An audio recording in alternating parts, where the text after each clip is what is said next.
This is the journey. Once he's onto Lambton Quay, it's all the way along Lambton Quay there. You can see it being shown now.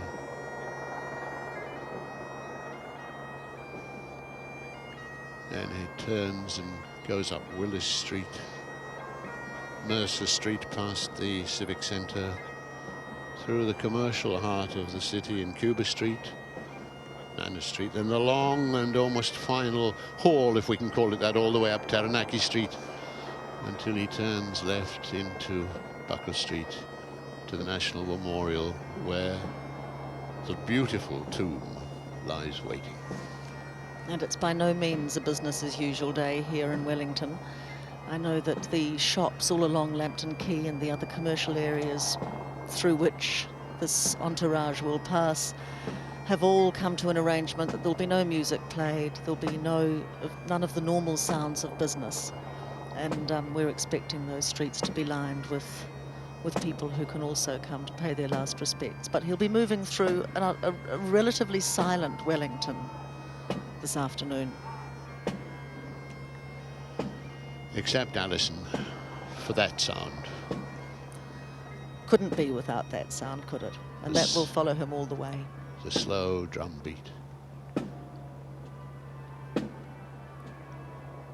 And that in the background. Yes, yes, the bells pealing out, their final farewell to him. The half muffled feel with their clappers covered in leather. And there'll be an echo of that at the end of the journey too, when Rangimarie, the great peace bell at the National Memorial, will be tolled to welcome him to that resting place. Lovely shot there behind the cathedral of the hills, the Tinakori Hills, covered in trees and bush. I wonder if he knew those hills. He might have done. Well, there is so much to wonder about, isn't there? He certainly wouldn't have known this Wellington. He wouldn't have known the Beehive. He would not, nor any, almost, apart from that yellow and red old building in the middle there, that would have been there, but goodness me, the rest of it when he left.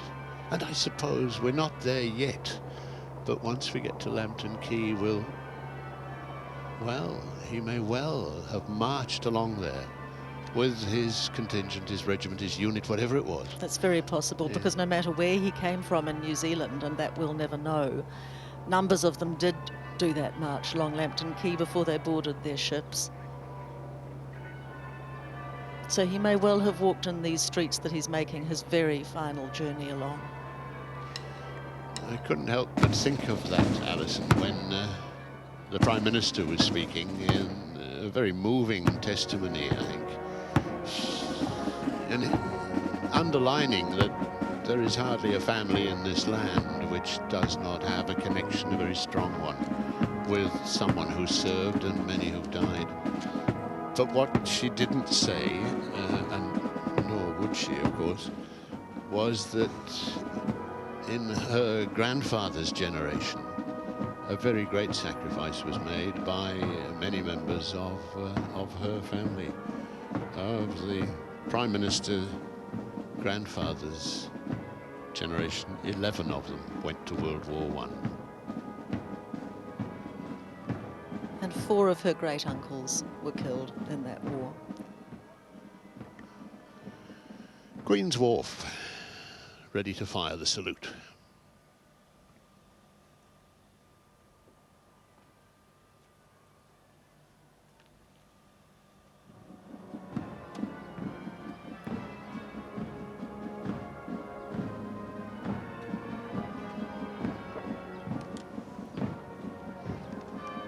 There they are with Mount Victoria in the background.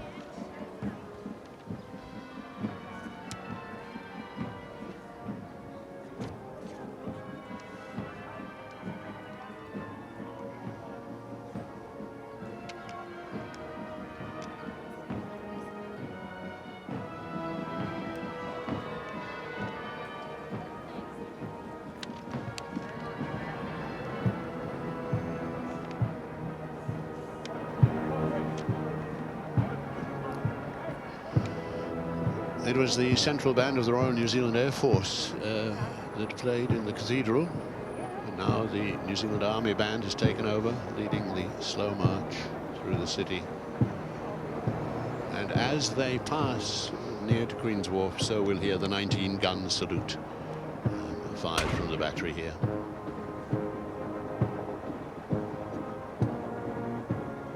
Doesn't that look impressive?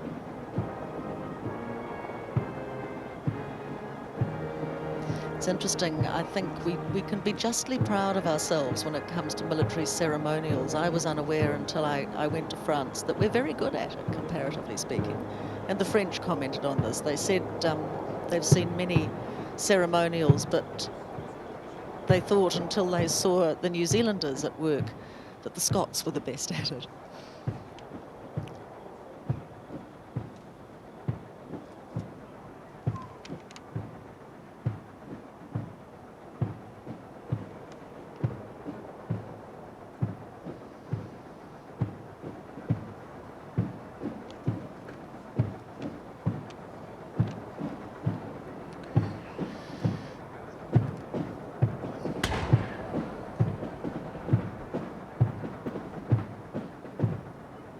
There are 100 men and women in this escort, as you can see, from all three services.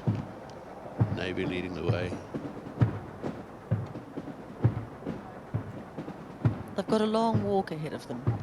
About an hour we estimate it's going to take, don't we? I think that's right, probably a bit more than that.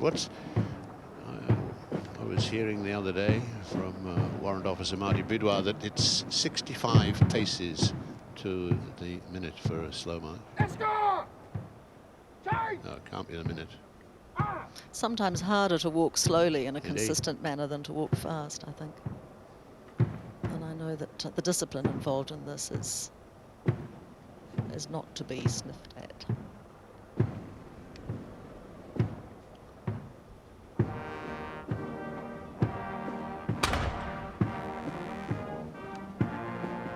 Crowds beginning to gather there and to follow the carriage. Yes, it's been an amazing, well, rather more than 24 hours now for Wellingtonians, because so many took the opportunity to come on the forecourt, where we're looking now, just the other side of the Beehive, into the old Parliament buildings, the Legislative Council chamber, to pay their respects. And the guards who were on duty there reported that they were hardly slackened, perhaps around about 2 or 3 in the morning. But until then, there'd been a steady stream of people. And then at 4 this morning, as the shift workers came into town, so many of them called in to pay their respects. And this morning, there've been school children. They came last night as well. All sorts and conditions of people. And the same is happening again as they line the streets. And all moved by it. I think one of the things that's striking in this is that, as the Prime Minister said, there is hardly a family in New Zealand that's been untouched by the 2 world wars, certainly. And I think everybody is finding a personal place in this ceremony and in the return of this warrior. And there were tears, reported tears, from many of the thousands of people we now know who actually paid their respects while the warrior was lying in state in Parliament. And I was talking with a young soldier this morning, and he said many of them were weeping. He saw a young girl who was still weeping as she signed the register. Not alone in that. Special moment here, Alison, as the lead group in the escort passes the cenotaph. Anzac Day morning parades, of course, always held here in Wellington, increasingly well attended, increasingly strongly supported, and I suppose accompanied by great gratitude that our generation and our children haven't had to pay the price that our parents and grandparents' generations had to pay. I once heard my generation, I'm in my 50s, and I once heard my generation described as the protected generation, the first in 3 that didn't have to go to a world war. And I think that we're becoming increasingly aware of that as we age now. Marching behind the carriage there included among the many dignitaries. There's one particular representative, Jesse Gunn, Colonel Jesse Gunn, who is the Chief of Veterans Affairs in New Zealand and cares for many thousands of veterans. She had her particular thoughts about this. She has been in France. And she said she hopes particularly that for her generation of veterans, those she cares for, those men and women who served in World War II, that they will make this soldier theirs as well, in the way that many have already done, and that they'll be able to actually see in him and have in him a sense of the men they left behind. Yeah, I think that's a good observation. And Jessie Gunn, as much as most would be aware of that, because of course she cares for all those who, and it's interesting, isn't it, that the young servicemen and women that I've spoken to who are serving today, they know that this is their brother. Well, this was very interesting in France, particularly the young contingent of men and women from the Air Force and Navy and Army who were there.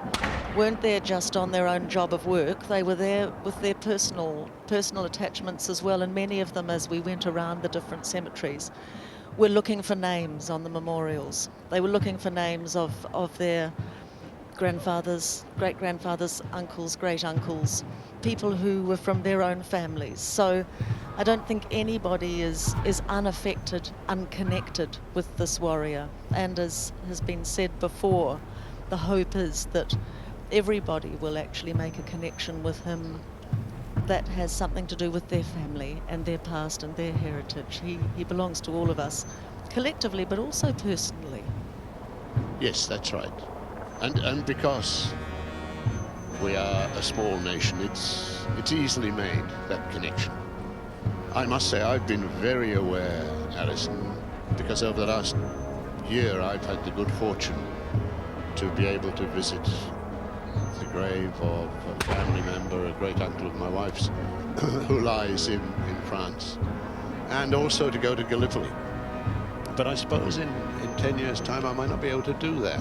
And there must be many thousands for whom, for reasons of health or cost or sheer difficulty of travel, they knew that a long, long way away somebody laid, but they were never able to go there and say farewell. I think and that, one of the big so right. things is you can do it now. You can, and I think those of us who have been lucky enough to visit Gallipoli, to visit the graves in Italy from the Second World War, to go to the Western Front, and to those magnificent war memorials there. Magnificent in a very dark sense. They're chilling. I think more than the graves this time, the tens of thousands of names affected me more than anything on those vast memorials. You become quite overwhelmed. And I think you're absolutely right. For so many, in the older generations of New Zealanders, they have left someone behind. And they've never been able to go, as I think it was Dame Sylvia Cartwright said, an unknown place. And now there is somewhere they can come. They can come to Wellington, they can come to the National Memorial, and there he is. They can actually come and honour him.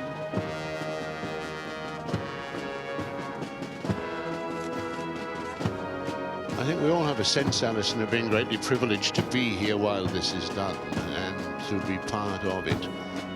That must be greatly heightened for you. To be there, I mean, I imagine as you went to, where was it you came from? Caterpillar Valley? We went to Caterpillar Valley. Caterpillar Valley Memorial, or Caterpillar Valley Cemetery, is the cemetery where this soldier has come from. He lay with 4 other New Zealand soldiers. There were 4 in a row, and in the meeting between the Chief of the Defence Force, Air Marshal Bruce Ferguson, and the Mayor of Longueval, Monsieur Jean Blondel, the Air Marshal actually said to the Mayor that while there was great emotion, positive emotion for us, taking this soldier back home, there was also real sadness because we were taking him away from his comrades. There he is. A single warrior on the carriage, and 4 other New Zealanders lay beside him in Caterpillar Valley. And now he's left them, but he carries spirit with him as he's taken all the way through the city. So there we are along Lambton Quay, and we're about a third of the way along there, and onwards he will go past these trees, which, and I have a thought now, Alison, as we said earlier, he may well have marched the other way along Yes. here as a young man in 14, 15, we don't know. 14, 15, 14, he probably yeah, left yeah. it, yes, yes. If he served in Gallipoli, he would have left And of course earlier than he 16. might have done that, might he? He might have served. We It's don't quite know. possible he served in Gallipoli. It's quite possible he went with the first echelon that went, of the 1st New Zealand Division, and served in Gallipoli before he found himself on the Western Front. Or he may, in fact, have gone in a later deployment and gone straight to the That's right. Western Front. So this is the right place for him to be carried along, isn't it? Ever since, what, 1899, when we were first of all in the great imperial days doing what Britain wanted of us, young Kiwis came from the farms, came from up and down the country, young men full of what excitement and adventure, I imagine. I guess, and also a sense of commitment to the empire, because don't forget, in those days there was still that sense. Most people called the United Kingdom home. Most European New Zealanders, and we mustn't forget that there were, of course, also Maori people serving on the Western Front, the Pioneer Maori Battalion, and there's a real possibility that this warrior may, in fact, be one of theirs. And we look back on it, one can be rather dismayed, I think, at the jingoism, at the dreadful cost of World War I, for example. But there's no denying that if you were a young New Zealander at that time, the call must have been very powerful, and you would want to be there as your friends went, and you wanted to join them, no matter, I suspect, how bad the news was as it came home. Well, I think until probably a year or two into the war, certainly when the figures started coming back, the casualty figures started coming back from the Western Front, I think that was when the cloud started covering New Zealand, because I think then there was the awareness that the losses and the sacrifices were going to be high. And of course, don't forget that in 1914, when war was declared, the population of New Zealand was just under 1 million people, and we sent hundreds of thousands. And now, 90 years on, he's come back.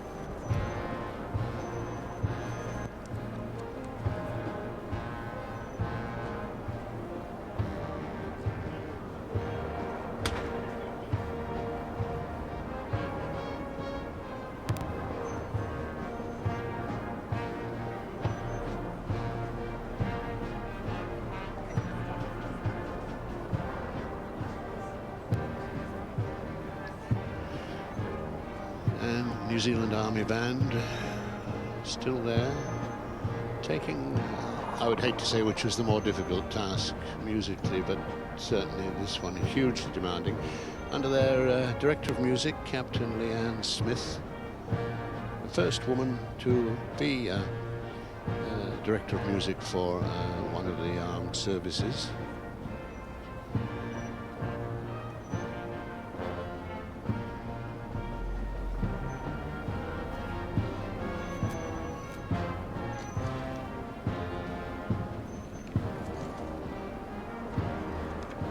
Now, we won't see anything of that casket until the ensign is removed, once we get to the National War Memorial and the interment ceremony proceeds.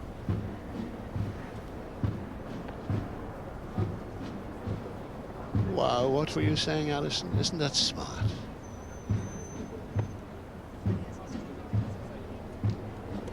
Looks extraordinary, doesn't it? And with particularly those khaki caps, you can imagine them 90 or so years ago. I said, of course, that we said hundreds of thousands. We didn't send hundreds of thousands, we sent thousands. But within that million, the losses the losses were too high.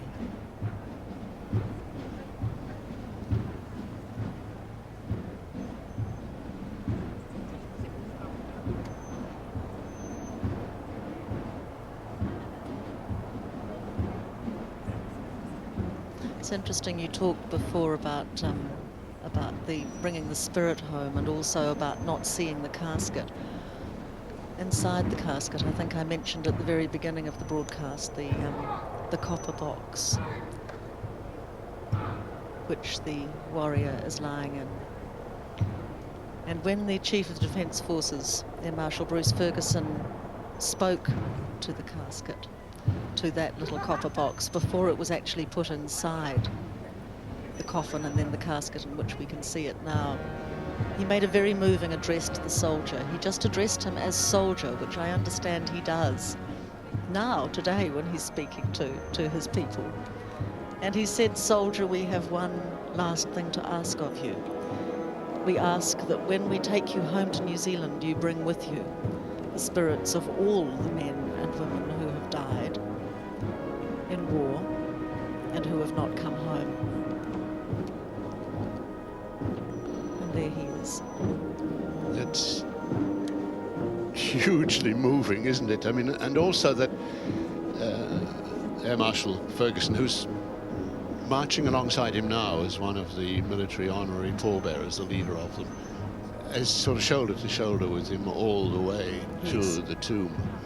And while you were talking about that, I couldn't help but think of the words that were worked out by Stephen Clark, the Royal New Zealand RSA historian, in the numbers that are represented by this one man. And he worked out that if all of the 30,360 New Zealand servicemen and women who've died serving their country were to be marching here with our unknown warrior, then this procession would be 5 kilometers long, and it would take us about 3.5, 4 hours to get through the city, and it would have gone all the way back to halfway around Wellington Harbour. There's a famous painting which echoes that, isn't it? It shows the dead of world wars marching past the Cenotaph in London, and it's endless, the parade, and so is ours, really. And you can see wall-to-wall people lining the streets, running heads to bare. keep up there. Yes, running around to get a better view. Look at this Lambton Quay, absolutely blocked. Hands raised, photographs taken. It's a day to remember, a day to be proud of, a day to be glad you were there. This is history. We're watching history being made today.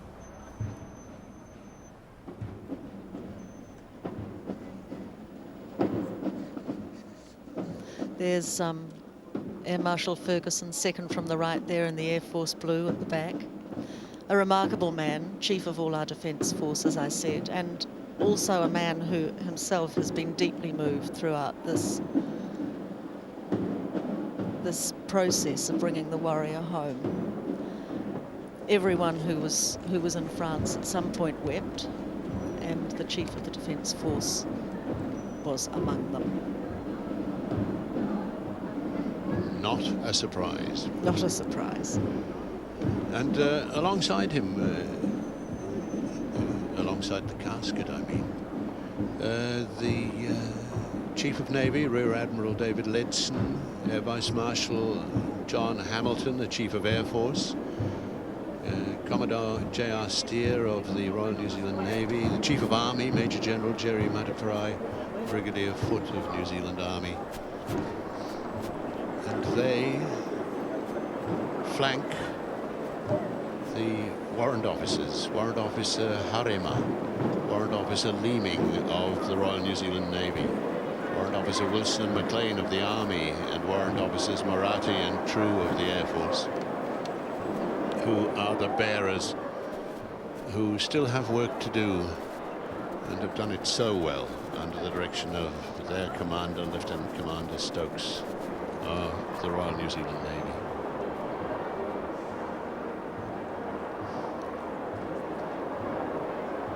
I wish the people of France could see this. I mentioned before how they were impressed by the way in which our forces do a parade and do the formal commemorative work. But they too, the people of France, in the small places that we visited, and particularly in Longueval, which is a village on the edge of the Somme from where this warrior has come. The people of Longueval came in busloads to the handing over ceremony at the New Zealand Memorial there, which is at the end of a long dirt country road through the ploughed paddocks. And they came and stood with us, and they were as moved as we. They of course have had this soldier in their care for nearly 90 years. And they feel that, and the mayor in fact said that for those people in that small French town, this soldier will always have a connection with them as well.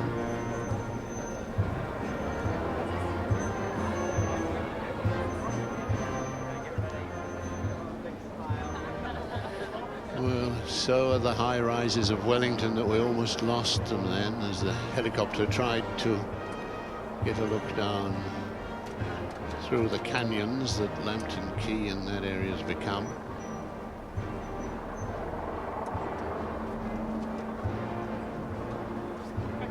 Heading now towards Willis Street.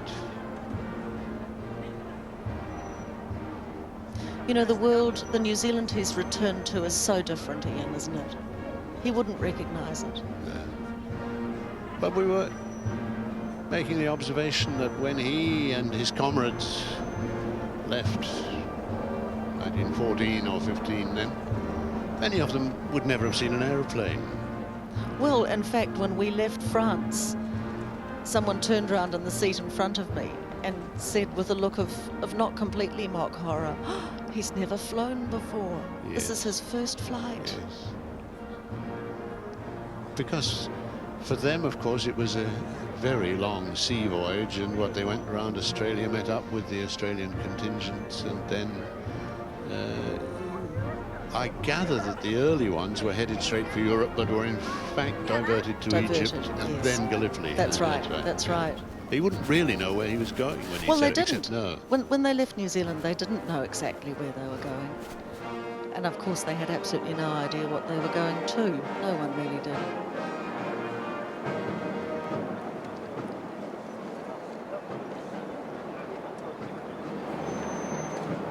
So you can see there the sweep, the corner at the end of Lambton Quay leading into Willis Street.